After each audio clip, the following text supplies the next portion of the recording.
Salut tout le monde, j'espère que vous allez bien. On est le mardi 8 juillet, une journée, on pensait qu'elle allait être spéciale. Moi, je pensais qu'elle allait être spéciale parce que tout simplement demain, nous serons le mercredi 9 juillet et qui dit 9 juillet dit la fin de la pause des 90 jours sur les tarifs douaniers imposés par le président Donald Trump.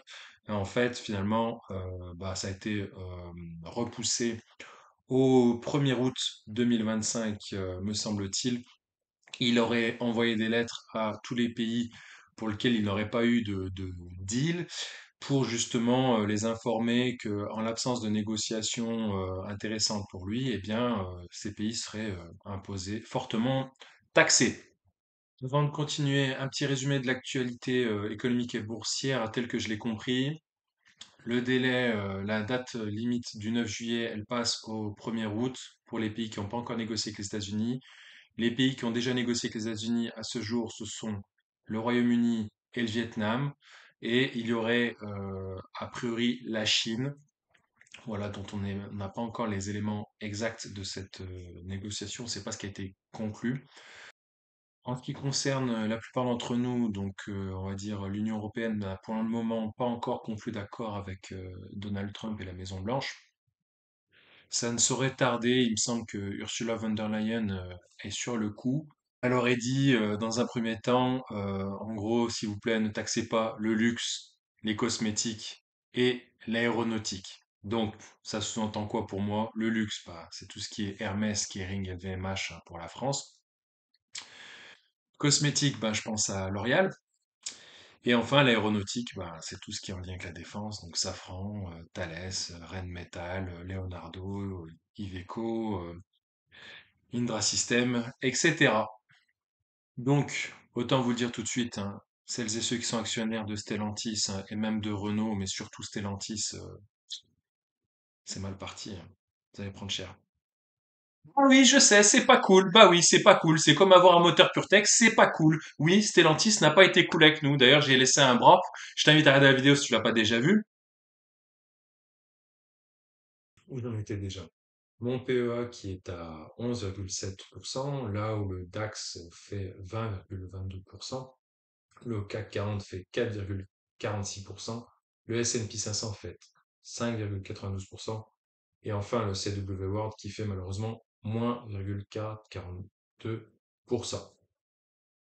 Maintenant, on va faire le point sur les différentes valeurs que je trouve intéressantes en ce moment et qui pourraient être peu impactées par les tarifs douaniers. Donc, tout d'abord, il y a Orange, comme vous pouvez le voir. Donc, Orange, l'anciennement France Télécom, qu'on voyait en tendance haussière de long terme si on part de 2009 à maintenant, donc représenté par ce canal haussier en jaune, et qui a ensuite rangé de 2023 à 2025 entre grosso modo 9 euros et 10 euros. Alors là, c'est ajusté au dividende, mais c'était entre 9 et 11 euros. Donc là, c'est surtout ce qui nous intéresse, c'est cette phase haussière depuis le début de l'année 2025, comme on peut le voir ici par ce canal que j'ai représenté en bleu. Donc là, je précise hein, que les courbes sont affichées avec cette caractéristique-là ajustée au dividende. Donc là, vous voyez, canal haussier plutôt très fort depuis début 2025. Euh, Qu'en est-il maintenant? Donc on va se mettre plutôt en journalier pour analyser ça ensemble. Donc là, comme vous pouvez le voir, la valeur cote actuellement à 13 euros et 7 centimes. Elle a déjà détaché son dividende de 72 centimes il y a quelques semaines de ça. Là, si j'affiche les résistances, eh ben, il m'en affiche pas. Il m'affiche qu'un support à 12,97 exactement. Comme vous pouvez le voir, il y a une résistance qu'on pourrait décrire ici, hein, la résistance un peu ultime du moment, là, 13,44 €. On correspond à la mèche, donc au plus haut, voilà, de la mèche du mercredi 2 juillet. Donc là, actuellement, qu'en est-il? Est-ce que on est en train de rebondir sur le bas de ce canal haussier et on va viser le plus haut? Le plus haut serait autour des 14,50 €. Vous voyez, donc là, on va se fier aux autres indicateurs. Donc les volumes n'ont pas l'air d'être monstrueux. Donc la tendance reste haussière, mais il n'y aura pas une forte hausse, il n'y aura pas de gros momentum. L'OBV est plutôt sympa, donc l'OBV c'est l'on-balance volume. Le RSI est plutôt dans sa zone, on va dire, neutre, hein, voilà, 59. Donc je rappelle, le RSI, il est bien quand il est entre 30 et 70. En dessous de 30, c'est une zone de survente. En dessus de 70, c'est une zone de surachat. Alors bien sûr, surachat, ça fait pessimiste, mais en fait, pas du tout. En fait, surachat, ça veut pas dire qu'il faut shorter l'action. C'est veut dire qu'il y a un surachat. Et ça veut pas dire que c'est un excès. Ça veut dire qu'il y a un surachat. Donc il y a de l'intérêt pour cette valeur. Et enfin, moi je m'intéresse aussi à la MACD, donc on la voit de différentes manières, donc sous forme d'histogramme, là, rouge et vert. Donc là, on peut voir qu'il y avait des creux 1 et creux 2, par exemple ici, 11 juin et 25 juin à peu près. Est-ce que ça correspond à ce qu'on voit sur la courbe? Oui, 11 juin et 25 juin. Donc le creux du 25 juin est plus haut que le creux du 11 juin. Donc il n'y a pas de divergence, en tout cas en journalier comme représenté ici. Il y a une phase verte, donc plutôt positive sur la MACD. La MACD, elle est également représentée par cette ligne bleue qui est au-dessus de sa ligne de signal, donc qui est en rouge. Donc elle est ce qu'on appelle elle est positive. Donc ça c'est aussi un signe entre guillemets positif pour en faveur d'un achat de la valeur. Donc elle c'est une valeur voilà si on rentre maintenant à 13,07 on peut espérer monter jusqu'à 13,44 pour le moment. C'est une résistance. Après, les gens qui investissent, je parle bien d'investir, je parle pas de trading là actuellement. Ceux qui investissent sur du orange, eh bien tout simplement, c'est pour du long terme parce qu'elle génère un dividende auparavant de 70 centimes, là actuellement de 72 centimes par action. Donc ce qui fait un rendement exact de 0,72 centimes sur 13,07, ça fait un rendement exact de 5,5%. Après, comme j'ai pour habitude de dire, ben, je vais sur zone bourse, hein, comme tout le monde. Voilà, 13,43 la résistance affichée en journalier ici sur zone bourse. Si on se met en analyse technique, ça nous donne une idée de la tendance. Voilà, à court terme, elle est haussière, à moyen terme, elle est haussière, à long terme, elle est haussière. La résistance affichée est 13,3, à moyen terme 13,43 et à long terme 13,34. Donc, vous voyez, c'est plutôt une valeur dite d'investissement, stable dans le temps. Donc, ça confirme ce que je viens de vous dire précédemment. Ensuite, je vous parle de Euronext, hein. Euronext, c'est une superbe valeur, comme vous pouvez le voir, tendance haussière de très long terme. Si on se met en hebdomadaire, pareil comme Orange, au début de phase 2, là, cette fois-ci, fin octobre 2023, début de phase 2 selon Stan Weinstein. Donc, pour celles et ceux qui ne connaissent pas Stan Weinstein, c'est l'auteur du livre euh, Secret pour gagner à la bourse à la hausse comme à la baisse. Et donc, il parle de quatre phases. Phase 1, phase 2, phase 3, phase 4. Phase 1, c'est à peu près celle-là, un peu plate. Phase 2, c'est une grosse phase de hausse. Phase 3, c'est la phase de plateau. Et phase 4, c'est la phase de décroissance. Donc la phase 2, en hebdomadaire, selon la moyenne mobile, 30 périodes que vous voyez ici, la bleue, bah, là vous voyez clairement que effectivement, si on se basait sur ne serait-ce que les détections de ces phases-là, lorsque la valeur elle est au-dessus de la moyenne mobile 30 semaines, donc ce trait bleu, eh bien, c'est un élément en faveur d'une hausse forte et durable. Donc, c'est intéressant pour les investisseurs long terme tels que nous. Alors, bien sûr, à l'époque, en octobre 2023, je connaissais pas tout ça, j'avais pas toutes ces notions. Je vous rappelle que j'ai commencé à ouvrir mon PEA aux alentours du 1er septembre 2023. Et ces connaissances vis-à-vis de Stan Weinstein, le livre, je le lis que depuis début 2025, il me semble. Et donc, comme vous voyez, bah, pas de retour à la moyenne mobile 30, hein. Vous voyez, la moyenne mobile 30 actuellement, elle est à 125 euros, quand la valeur cote actuellement 146,40 euros. Maintenant, intéressons-nous en journalier. En journalier, ben, vous voyez, son plus haut, c'est 150 euros, 1, il me semble. Alors, il l'affiche ici, mais parce que, comme je vous dis, encore une fois, c'est ajusté sur le dividende. Donc, si on prend le temps de décocher, par exemple, voilà, vous voyez, le plus haut, il a été là au 9 mai 2025, 151 euros au plus haut. Là, c'est en train de revenir au niveau plus haut, donc à l'ATH, vous voyez, ça, le plus haut était de 150 euros. Donc on n'est plus qu'à 1 euro du record. Comme on peut le voir, bah là, il met pas de résistance, mais la résistance, comme je vous l'ai dit, bah, c'est le all-time high. Le all-time high, voilà, 151 euros, tout rond. Euh, donc, pour revenir à nos moutons, Euronext est en tendance haussière de court, moyen, long terme. La résistance ultime, c'est 151 euros, comme je viens de vous le montrer. Elle a l'air de ranger depuis un moment entre 141 euros et 150 euros. Est-ce qu'il est intéressant de rentrer là-dedans? pourquoi pas, celles et ceux qui veulent plus technique, eh ben, ils peuvent espérer éventuellement un retour aux 141 euros. Cependant, vous voyez, ça fait une sorte de bottom, là, ça fait un arrondi depuis déjà, quand même, depuis mai 2025, donc ça fait mai, juin, juillet, ça fait presque 3 mois que c'est ainsi. Donc, vous voyez, même si on se base sur les autres indicateurs, les volumes, il y a une grosse accumulation là au 20 juin. Donc voilà, donc là, la hausse peut se poursuivre. L'OBV est toujours positive. Le RSI, il est dans les normes. Vous voyez, il est à 55,7. En journalier, je précise. Voilà, on est en nouveau en vert et en positif sur la MACD. Il n'y a pas de divergence haussière, il n'y a pas de divergence baissière. Le plus haut ici et le plus haut ici correspondent bien au boss ici, plus haut ici, les tops on appelle ça. Donc voilà pour Euronext. Bien sûr, on va vérifier ensemble sur Zone Bourse ce qu'il en est. Nous sommes sur Zone Bourse pour la valeur Euronext, donc elle nous montre voilà 150,1 la résistance actuelle, hein, donc celle du jour. Côté analyse technique, en court terme, tendance haussière, moyen terme, tendance haussière, long terme, tendance haussière, résistance décrite 148,3, 150,1, 149,4 et les supports pour celles et ceux que ça intéresse, je vous disais 145,1. Bref, parler d'éventuellement 141 euros le range. Voilà, ils décrivent un support à 145,1. Donc, seuls celles et ceux qui voudraient rentrer sur un meilleur point d'entrée actuellement de Euronext, eh bien, mettez par exemple 145,2. Bien sûr, je ne fournis pas de conseils en investissement, ce n'est que mon avis que je partage. Un petit mot également sur AXA, qui elle aussi est tendance haussière de long terme, qu'on peut le voir en hebdomadaire, qui est toujours en phase 2 de Stan Weinstein, comme on peut le voir ici, mais à la différence des autres valeurs, montrerait des petits signaux de faiblesse à court terme. On va voir si Zone Bourse dit la même chose à la fin. Mais vous voyez actuellement, donc impulsion, correction, impulsion, correction, impulsion, et donc là il y a une petite correction, et là on le voit en fait surtout en hebdomadaire ça devient rouge là, la MACD redevient rouge, la MACD repasse sous sa ligne de signal, comme je vous expliquais précédemment.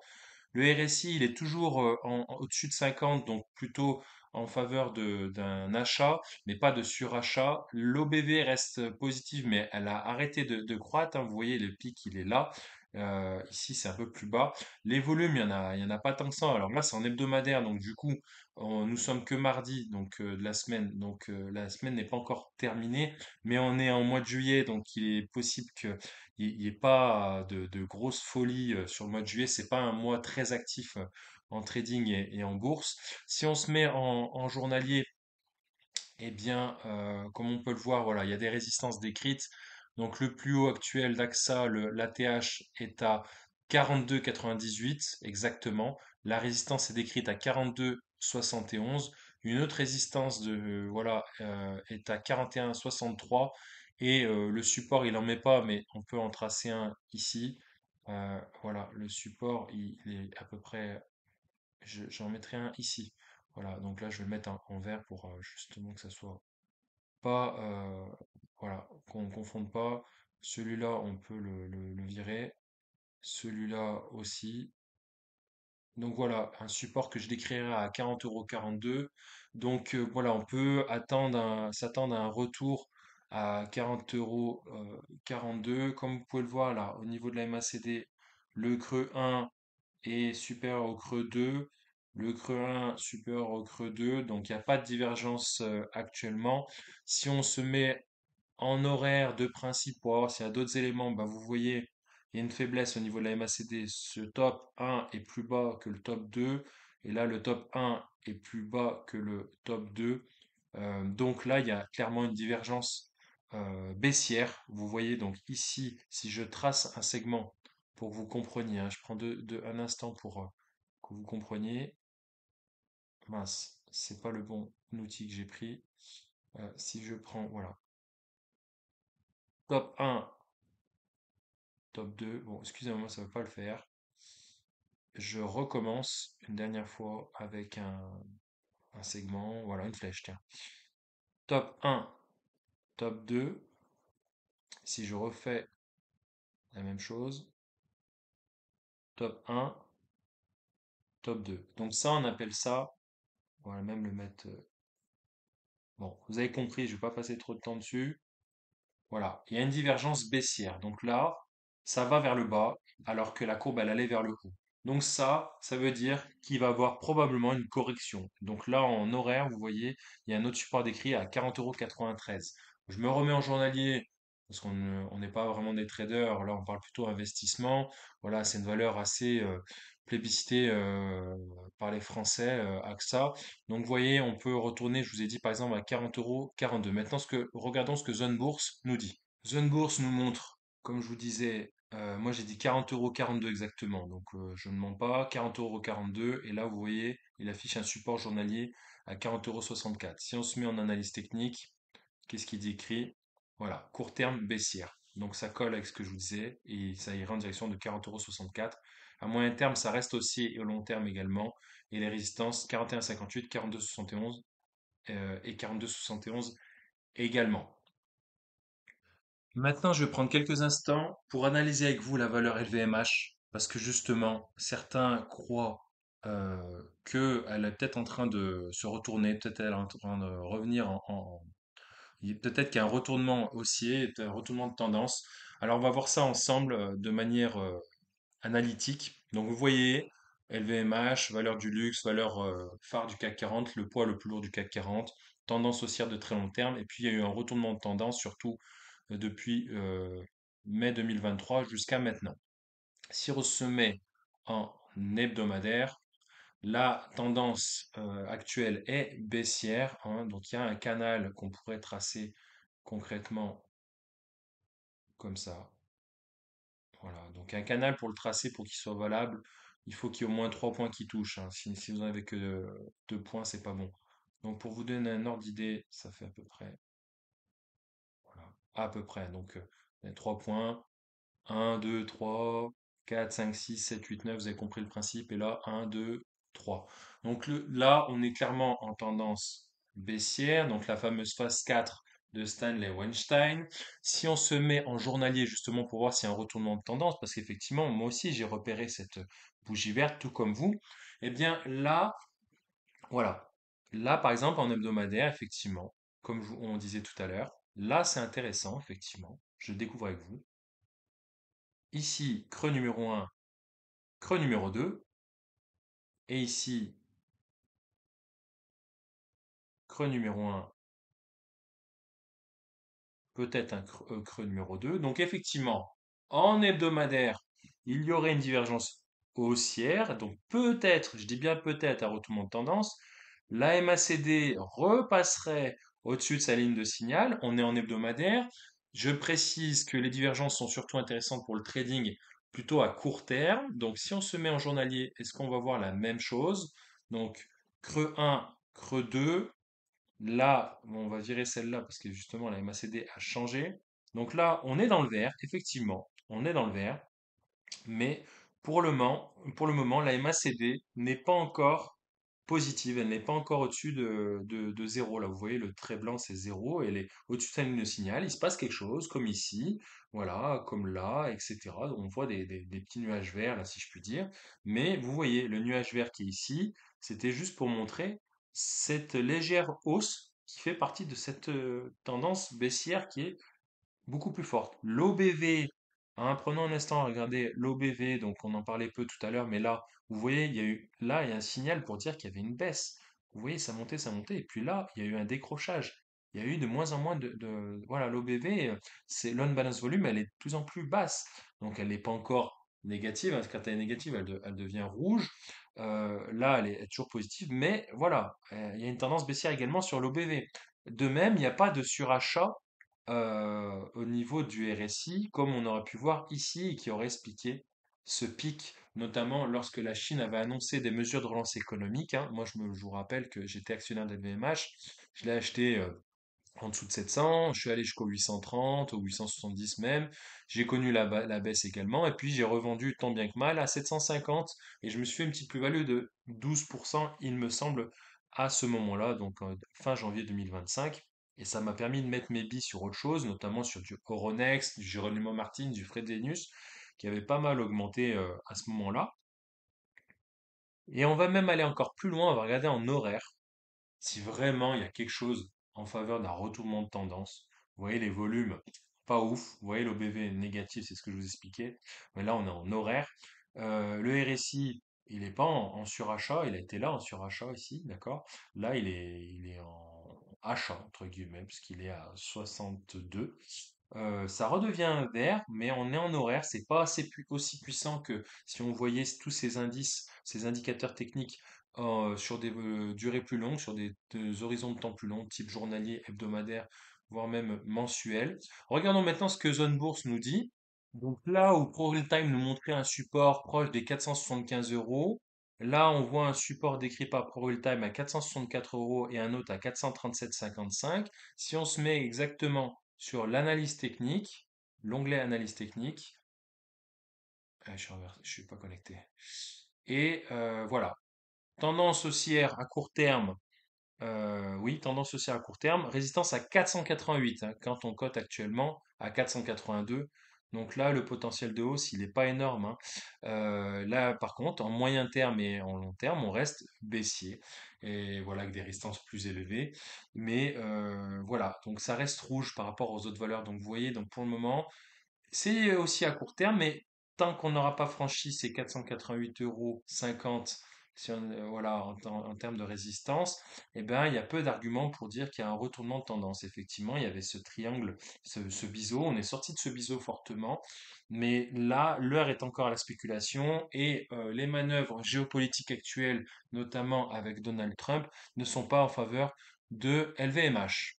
Bon, j'ai pas pu m'empêcher de parler de Stellantis en quelques secondes. Vous voyez, en hebdomadaire, Stellantis, phase 4 de Stan Weinstein depuis mars 2024 au plus haut, proche des 27,345 € exactement.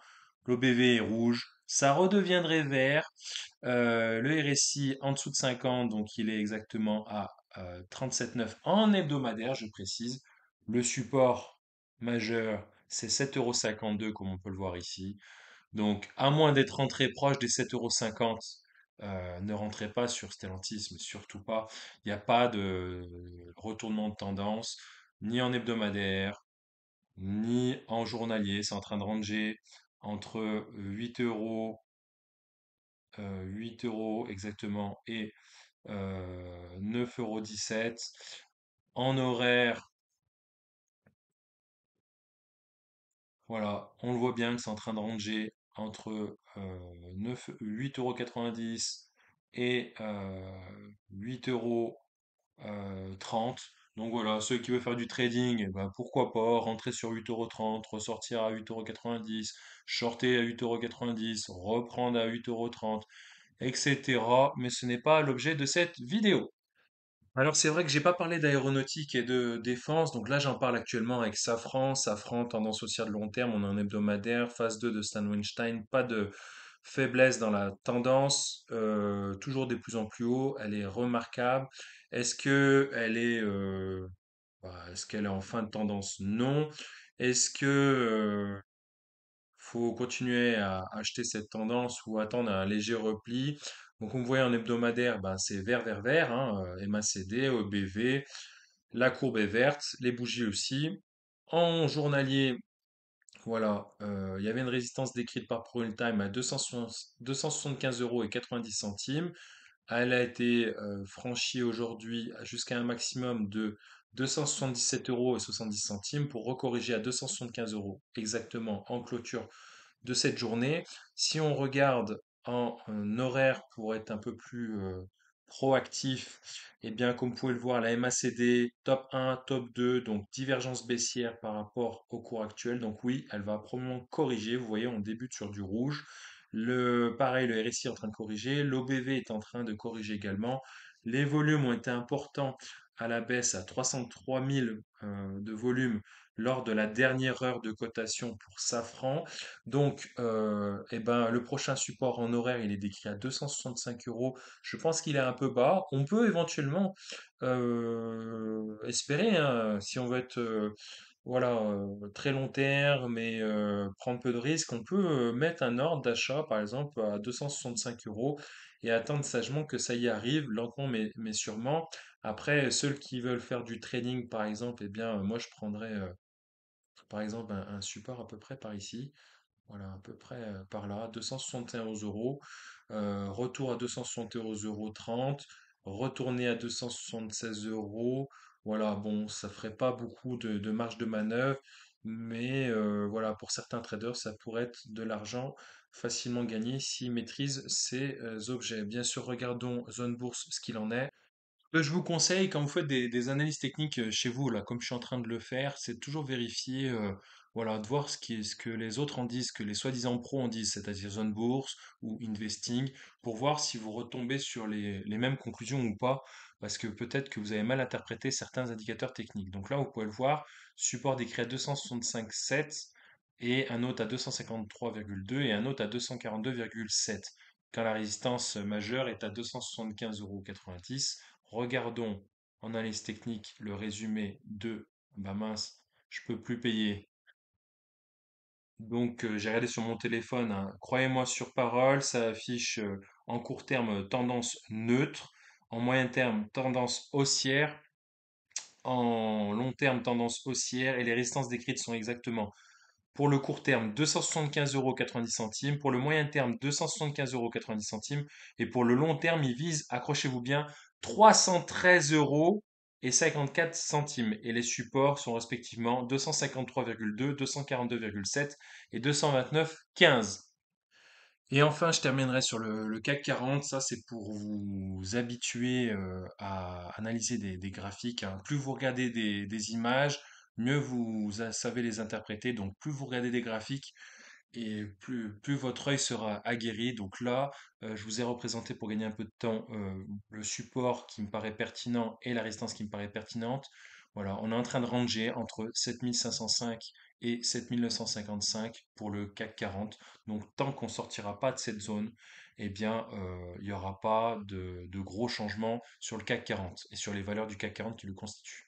Ça y est, c'est déjà la fin de cette vidéo. J'ai pris un excellent plaisir à vous la monter, à vous la préparer. Voilà, j'essaie de balayer un maximum de valeurs qui m'ont paru intéressantes et de parler les valeurs qui font l'objet de l'actualité en cet été 2025. Restez prudent dans vos investissements, continuez à lire, à vous former, continuez à regarder de ce genre de vidéos par exemple. N'hésitez pas à vous abonner si ce n'est pas déjà fait, à mettre un pouce bleu si vous avez aimé ce contenu, à mettre en commentaire ce qui vous passe par la tête, ça m'aide au référencement, hein. Beaucoup de youtubeurs le disent, donc moi aussi je le précise également. Activez la cloche pour être au courant des nouvelles vidéos qui sortent. Bien sûr, ce n'est pas la dernière. Donnez-moi du courage pour continuer en vous abonnant, en likant, en commentant, en partageant. N'hésitez pas à me dire en commentaire bah, s'il y a d'autres valeurs que vous aimeriez que j'analyse pour que je donne mon avis sur différentes valeurs. Je précise que je suis médecin, que je suis pas du tout trader ou boursicoteur. Enfin si, je suis boursicoteur, mais c'est mon hobby. Je suis médecin à la base. Je suis pas du tout un professionnel de la finance. Mais voilà, en presque 2 ans, voilà tout ce que j'ai pu accumulé comme connaissances grâce à Internet, grâce aux bouquins, grâce aux personnes que j'ai rencontrées, voilà, qui sont investisseurs tout comme nous, hein, qui cherchent justement à faire fructifier leur argent, à se créer voilà un début de retraite, parce que voilà, on annonce toujours des nuages noirs, on ne sait pas quelle sauce on va être mangé par Donald Trump, on ne sait pas si nos retraites par répartition vont perdurer. Est-ce que voilà, on va avoir un système de retraite par capitalisation comme aux États-Unis? Etc., etc., ce qu'on va être de plus en plus imposé, etc. Donc, c'est quand même important de savoir gérer son argent. Et puis, je pense que la bourse est un levier très, très, très intéressant pour celles et ceux qui ne maîtrisent pas bien l'immobilier, qui n'ont pas envie de faire de l'immobilier. Moi, je n'aime pas l'immobilier, enfin, je n'ai pas envie d'investir massivement dans l'immobilier. Ça reste également un levier d'investissement. Voilà, je sais que beaucoup ont réussi grâce à l'immobilier, tant mieux pour eux. Moi, c'est plutôt la bourse vers laquelle je m'oriente. Il y en a qui s'orientent vers les cryptos, mais là, pour moi, ça reste encore un peu trop exotique. Peut-être qu'un jour, je m'y mettrai, mais voilà. Je me concentre plutôt sur le PEA et les valeurs boursières, actions, ETF. Et peut-être que lorsque je ne saurais plus quoi faire de mon argent, bah, peut-être que j'achèterai de la crypto ou des montres ou des bouteilles de 30 ans d'âge. Je vous souhaite une bonne fin de journée et à plus pour de nouvelles aventures. Ciao, ciao.